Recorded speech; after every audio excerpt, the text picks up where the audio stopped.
Binabati ko kayong lahat at nakarating kayong lahat dito. Ito na ang katapusan ng unang pagsusulit. Lahat kayo ay nakapasa. Sana makayanan niyo ang mga susunod na pagsusulit. Ha? Nakakatuwa naman! Umabot ka. Aba, kinuha! Magsisimula na! Kinakabahan na yata ako. Ako rin, dahil hindi natin alam kung ano nasa loob yan. Baka pagbukas natin ay bigla na lang may umatake sa atin.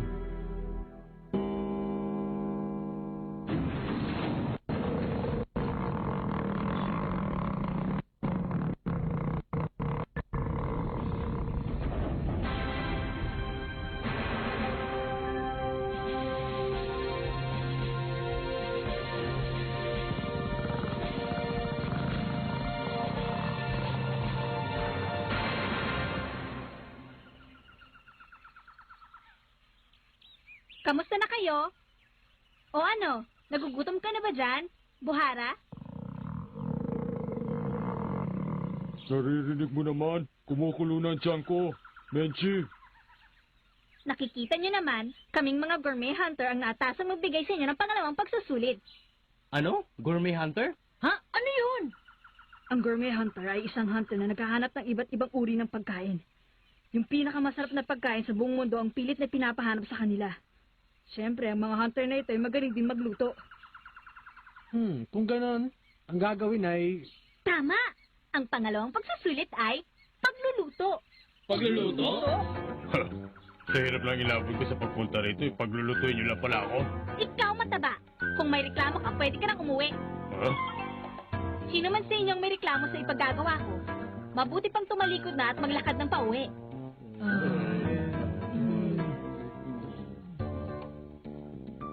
Sa palagay ko'y wala namang magre-reklamo sa inyo. Ano bang klaseng luto ng pagkain ang gusto mo? Siyempre, ang una niyo iluluto ay o-orderin ko pagkain. At kung sino man sa inyo ang makakapasa sa una, sila lang ang maaaring makasali sa ipapaluto kong pagkain. Sa madaling salita, makakapasa lang kayo sa pagsusulit kung pareho kaming masasarapan. Hindi patas yun. Ang paglasa sa pagkain depende sa taong titikim nito. Paano yun? Kung masarap sa amin yung pagkain, eh hindi naman sa inyo masarap, sigurado pagsak pa rin kami, hindi ba? Oo naman. Kaya talaga. Teka! Makinig kayo. Gaya ng sinabi ko kanina, kung ayaw ninyong sumali sa pagsusulit na ito, maaari na kayong umalis. Sige, paalam na. Ang kalokohan yan! Sa tindi ng hirap na inabot ko, hindi na ako babalik. Oo nga naman. Ito talaga taba. Ikaw may kasalanan nito eh. Kung hindi ka nagreklamo, hindi mangyayari ito eh. Ano ba? Magsitahimik na kayo dyan. Kung maggugulo lang kayo dito, mabuti ba? Muwi na kayo. Ano nga po ba yung sinasabi ninyo? Sa madaling salita, makakapasa lamang kayo kung pareho kaming masasarapan sa luto ninyo. At matatapos lamang ang pangalawang pagsusulit kapag nabusog na kaming dalawa. Huwag muna natin isipin yung lalaki. Sa katawan nitong babaeng ito ay mahina lang siyang kumain. Sigurado mababawasan ang paghihirap natin. Hindi pa naman ako natutong magluto. Hindi ko rin inaasahan ng ganito. Ako! Nasubukan ko na! Wala naman sa itsura mo. Ano ba kaya mo lutuin? Kahit pa paano marami rin. Pero ang pinakamasarap, kanin na may itlog. Kanin? Na may itlog? Teka lang ha. Pwede na nating sabing luto yun, pero... Doon, tingnan mo naman. Kahit nakapikit pa ako, kahit hindi ako marunong magluto, kaya kong gawin yun. Ang yabang mo naman! Pinahuli pa nga ako ni Tita Mito nung magluto ako eh. O sige na nga. Pagkatapos ito, ipagluto mo na lang ako, ha? Ako rin. Makinig kayo. Ang o-orderin ko eh. Isang lechong baboy kada isang tao. Ano? Kada isang tao? Oo, paborito ko kasi yun eh. Naipon dito ang lahat ng mabangis na baboy. At nagsisimula na ang pinakamagulong habulan. Pinakamagulong habulan?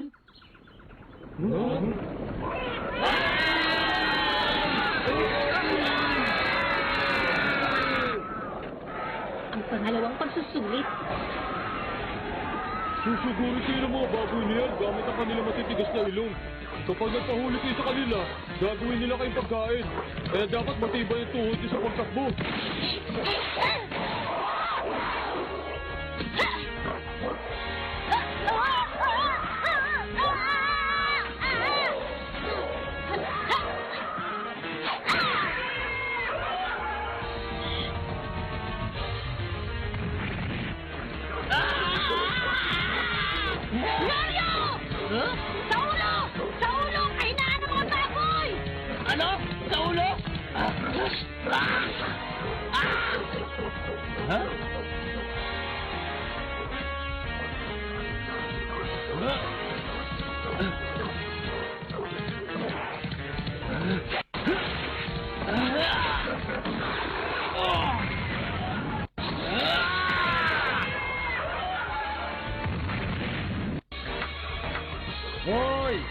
Down, boy! Hey!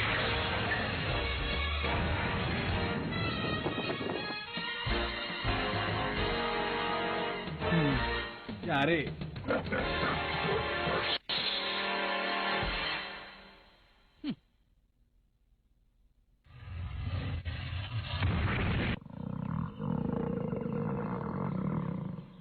Nagugutom na ako.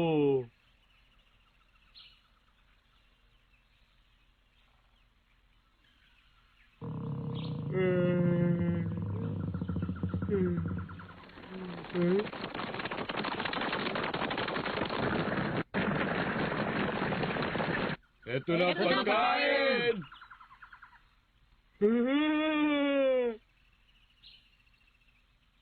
Aba, ang galing ha. Ang dami nilang nakahuli. Masyado kong miniliit ang mga aplikante. Mukhang maraming mga nakahuli. Pero ang magiging problema nila ay ang lasa. Ewan ko lang kung magugustuhan ng gourmet hunter na si Buhara ang kanilang mga luto. Masyado pa naman siyang pika pagdating sa lasa. Wow, sarap! Pero parang nagugustuhan niya. Ang sarap talaga! Sigurado akong nauna yung masasarap. Nako, naubos na! Siya kaya ang tunay na gourmet hunter? Ayos! Ang gagaling magluto! Hindi kayo nagkukunwari lamang na gourmet hunter ang taong ito? Busog! Naparami yata! Busog na ako! Tapos na! 70 buong lechong baboy ang nakain ni Buhara. Ha? Isa siyang halimaw. Ayos, ibang klase talagang mga hunter. Ang gagaling nila. Nasasabi natin magaling nga siya. Pero ayaw ko naman maging katulad niya. Ibang klase. Ang kinain niya. Nakapagtataka dahil kapag sinukat mo yun ay mas malaki pa sa katawan niya. Huwag mo na lang isipin yun. Baka masiraan ka pa. Sandali lang. Sasabihin mo lang bang masarap ang lahat ng mga lechon na kinain mo? Parang nilulun mo na lang lahat, hindi mo man lang nilasahan. Wala akong pakialam. Basta ang mahalaga, nabawi ang gutom ko. Binusog nila ako, kaya wala nang pakialam sa lasa. Masyado ka naman yata mabait ngayon. Isa kang gourmet hunter, kaya kailangan mong maging stricto sa lahat ng mga pagkain nilalasahan mo. Ay, bahala ka na nga lang. Ang desisyon sa lasa ng mga lechong baboy, 70 taong nakapasa! Yeah! 70 taong nakapasa. Masyado naman yata itong marami. Kung sa bagay, madali lang naman mahuli ang mga baboy na yon. Isang malakas na pukpok lamang sa ulo ay patay na. Pero kailangan pa rin ng sapat na lakas ng loob, tibay ng dibdib, at lakas ng pangangatawan. At syempre, abilidad sa pagluluto. Pero ang tunay na pagsusulit ay magsisimula pa lamang. Sigurado akong mahihirapan sila dito. Alam niyo bang dahil sa siya ang pinakauna at pinakabata sa larangan ng pagluluto, siya ang naging pinakamagaling na gourmet hunter? Ang gourmet hunter na si Mench, ang numero 1 tagaluto sa buong mundo. Isang amoy lamang niya sa kahit na anong pagkain ay masasabi na niya kaagad kung masarap ito o hindi. At dahil sa katakawan niya, ang lahat ng pagkain sa buong mundo ay natikman na niya. Pero hindi pa rin niya nakakalimutan ang mga lasa nito. Huwag niyo masahang magiging mabait ako tulad ni Buhara. Babantayan kong mabuti ang lahat ng gagawin niyo. Ganun pa man, dahil sa kanyang pagiging henyo ay masyado siyang naging sumpong. Kung hindi ka magiging maingat, siguradong mahuhulog ka sa kanyang patibong. Ang huling bahagi ng pangalawang pagsusulit, ang o-orderin ko ay sushi. Ano yun? Hindi ko lang narinig yun ah. Sushi? Ha? Sushi? Ngayon ko lang narinig yun ah. Ano naman luto yun? Alam mo ba yun? Hindi. Anong gagawin ko? Hindi ko alam yun. Magluto ng pagkain hindi mo alam. Imposible yun. Mukha yata ang napakalaki ng problema niyo ah. Pero hindi ko kayo masisisi kung hindi niyo alam yun. Dahil yun ay uri ng katutubong pagkain sa isang maliit na pulo. Bibigyan ko kayo ng ideya. Tignan niyong mabuti ang nasa loob. Ito ang lugar na inyong paglulutuan. Nakahanda na ang lahat ng inyong gagamitin, pati na rin ang mga sangkap sa pagluluto. In-order ko nila ng pinakamasarap na kanin para sa inyong sushi. Heto pa, isang magandang ideya. Ang in-order kong sushi sa inyo ay yung presentableng pagkabilot. Pwede nyo nang simulan. Kapag nabusog na ako, ay tsaka lamang kayo natatapos. Kaya magluto kayo hanggat kaya ninyo. Nakabilot na sushi. Nakabilat na sushi. Kanin lang bang gagamitin dito? Ha? Kapag tinignan mo to, nasisiguro ko sa yung hindi lamang yan. Sushi.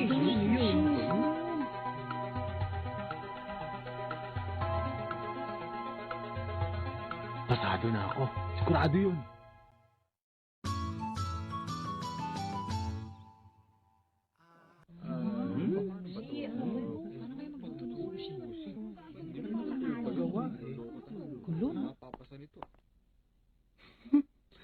Napakaswerte ko naman. Akalain mo napili niya ang ipaluto yung pagkain na gawa sa aming bansa. Pero kapag nagmadali ako, baka malaman nilang lahat na alam kong pagkain yun.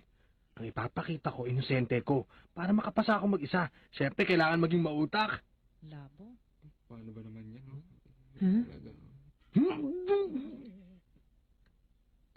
Sigurado alam niyang pagkain yun. Nakabilot na kanin. Parang binibigyan niya ako ng ideya kung anong dapat kong gawin Pero ang hindi ko lang talaga alam ay kung anong bibilutin ko. Nakabilot na sushi. Hindi ko lang talaga alam kung anong hugis ng pagkain na yun. Pero alam kong nabasa ko na yun. Sigurado ka? Sigurado, yun ay kanin na may sukat, iba pang halo. Kung hindi ako nagkakamali, meron din yung sariwang isda. Sariwang isda? Nakikita mo naman na dito tayo sa gitna ng gubat Huwag kang mayay! Dahil makakakita ka ng isda sa mga ilog at lawa.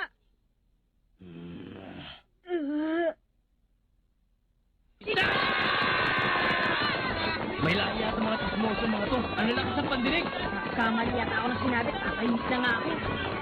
Ako, meron pa palang ibang nakakaalam noon. Masaya ka ba, Ton? Pamimimit ang hilig mo, di ba? Oh!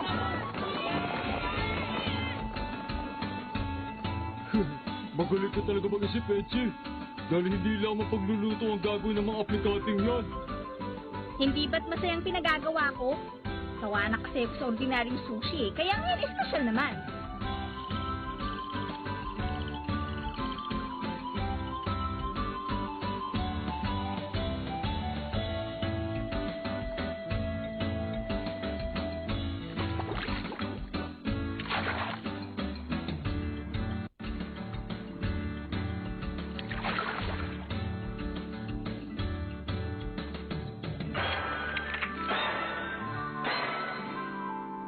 Ayos ito! Hindi na ako makapaghintay sa kakatuwang gagawin nilang lahat. Nandito ako bilang tagapagluto, hindi tagapagbigay ng pagsusulit. Ano? Tagapagluto? Hindi yata bagay. Ano yun? Wala akong sinabi. Kung gano'n, tagapagluto ka lang pala, ha? Sana naman hindi ka sumpungin. Sigurado na ako. Sariwang isda na ibinalot sa kanin. Ito na nga yun. Ang galing ko talaga. Tapos na ako. At ako ang nauna sa lahat ng aplikante. Ang tawag ko dito ay Leon Special. Oh, tikman mo na. Aba, patingin nga.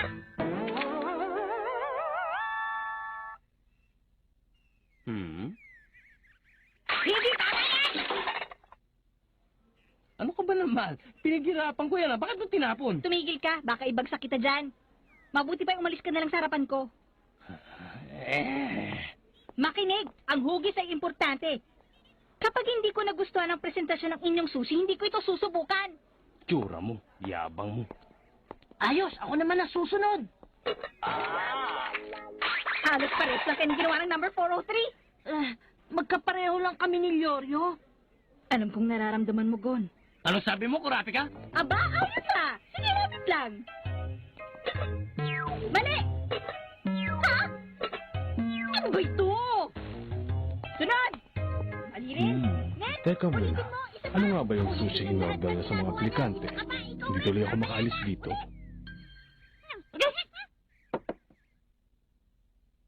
Hmm?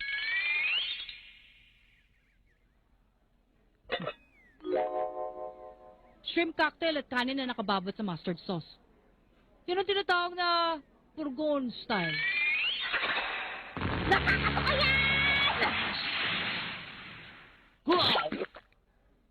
Susunod!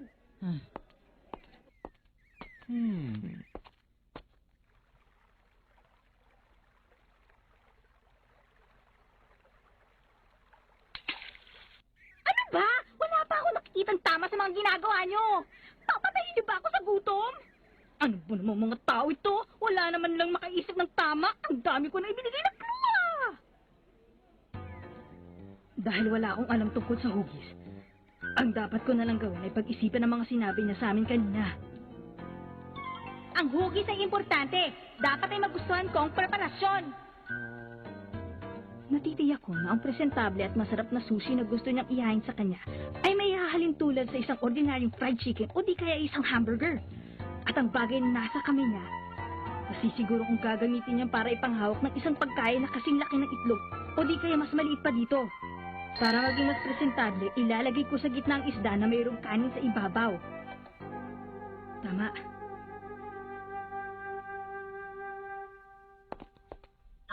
Ayos na! Tikman mo ito! Isa ka ng bata ka! Wala ka rin pinagkaya pa doon sa pinakaunang nagpresenta! Tama lang yan! Masyado ka kasi mayabang! Makinig kayo! Kahit anong gawin niya ay wala talagang maasal sa inyong lahat. Ibinigay ko lang ang sa ideya pero wala pa rin kayong pag-asa! Oras na para ito naman na yung subukan. Tikman mo to. Ito ang totoong sushi. Aba, sa wakas nakakita na rin ako ng totoong sushi. Titikman ko na. Hindi siya masarap. Mabuti pa, ulitin mo. Kunin mo na ito. Ano? Anong sabi mo? Ang sushi ay binalot ko sa kanin. May sukat para sa isang kagat na mayroong labanos sa gitna ng kanin at isda. Hindi ba ganun yung pinatikim ko sa'yo? Tapos sasabihin mo ngayon, hindi siya masarap. Madali lamang gawin yon. Masyado ka lang maarting babae ka. Huh? Ang ganun, madali lang pa. Ang dali lang pala nun eh. Nasabi ko na. Anong sinabi mo? Madali lang gawin? Maarte lang akong babae. Kaya kang kalbo ka, alam mo bang kailangan mo mag-aral ng humigit kumulang na 10 taon bago mo masasabing masarap ang hinanda mong sushi? Kahit anong hirap ang abutin yung mga bagon sa paggaya ng hugis ito, ay hindi niyo makakayang-gayahin ang lasa! Bukok! Kung ayaw mo, di huwag mo nang tikman ang mga gagawin ko. Aba, sumagot ka na sa akin! Baka gusto mong tapusin ito! Naku, heto na naman siya. Sinusupong na naman si Menchi. Kapag nasira ang timpla niya, wala nang magugustuhan lasa kahit masarap. Kakaunting tagapagluto lamang ang makakapagpaligaya kay Menchi, kaya sigurado mahihirapan kayo. Bakit ikaw makapagpigil at anong pang magawa sa'yo, kalbo ka? Alam mo, napakagaling niya. Ay, naku, mas lalo pa yata akong nagutom sa ginawa kong pagsigaw ah. Ngayon, humanda na ang susunod. Naghihintay ako. Ito po sa akin, sigurado masasarap ang kayo. Ito na, tunay oh. Naku, dahil dun sa kalbong yun, alam na tuloy ng lahat kung paano gawin ang sushi. Ngayon ay sa lasa na lang sila maglalaban-laban. Patingin nga niyan.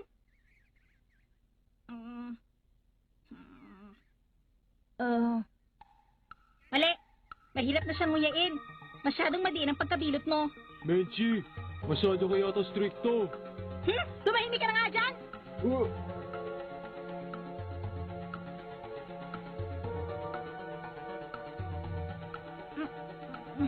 Maling-mali ang pagkahiwa mo sa isda. Pangit naman ang iyong kanin. Ulitin! Matagal kang gumawa ng kanin na initin ng katawan mo ang isda. Ulitin mo yan. Ayaw ko ang lasa. Ulit!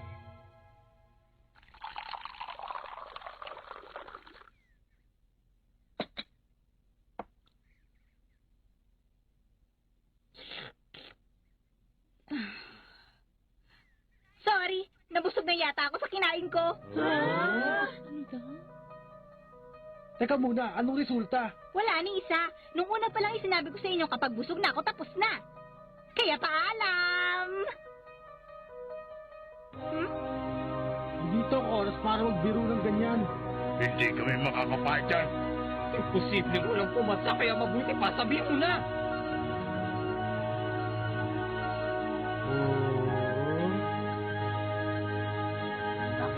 Ano na kaya mangyayari sa Hunter exam?